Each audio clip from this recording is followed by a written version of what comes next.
Extremely sorry ma'am, আমি waiter হয়ে ক্ষমা চাইছি। আই থিঙ্ক আজও একটু ডিস্টার্বড আছে। That's not our look out.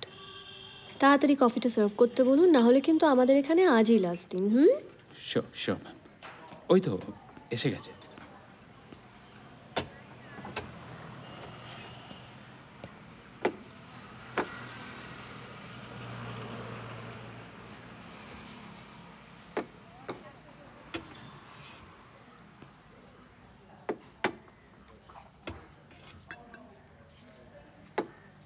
চারটে কাপ কেন? আমরা কি চারজন আছি? ছাড়, অভ্যেসবশত দিয়ে ফেলেছে বোধহয়। ট্রু লাভের ভূত দেখছে মনে হয়। ও বলেছিল আমি চলে গেলে ওদের আমায় ভুলতে দিও না, তাই ভুলতে দিচ্ছি না। চলে গেলে মানে? তখন বুঝতে পারিনি, এখন মনে হচ্ছে বোধহয় ভেবেছিল খেলায় আপনারা হেরে গেলে আপনাদের মাথা ঠিক থাকবে না। যদি কিছু করে বসেন।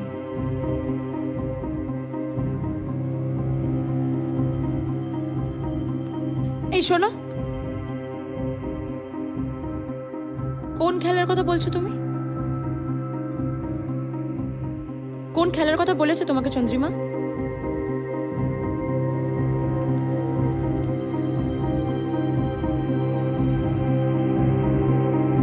কিছু তো একটা মতলব ছিল, ফর শিওর। আমি বলবো, চন্দ্রিমা বড় লোক এইটা সুরেশ জানতো। চন্দ্রিমা ডিপ্রেশনের সুযোগ নিয়ে সুরেশ ওকে পটিয়েছিল যাতে সুরেশ দামি দামি গিফট পেতে পারে। চন্দ্রিমাও কিছুদিন ওর সাথে টাইম পাস করেছে।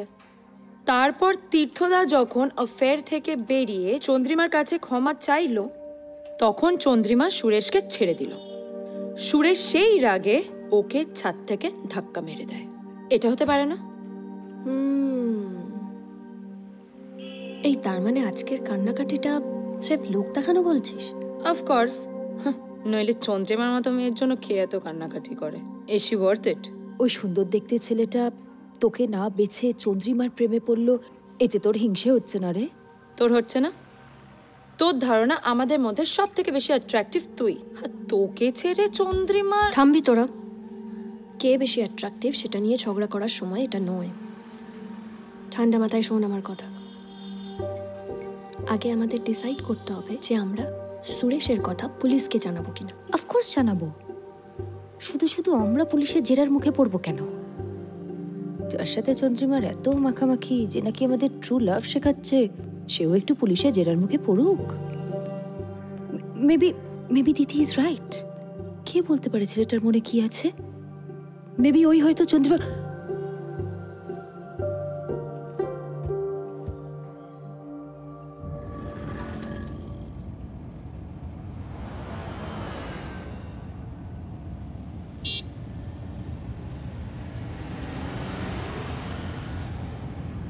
দিদি ভুল বলেনি আসলে, হিংসে হচ্ছিল আমার।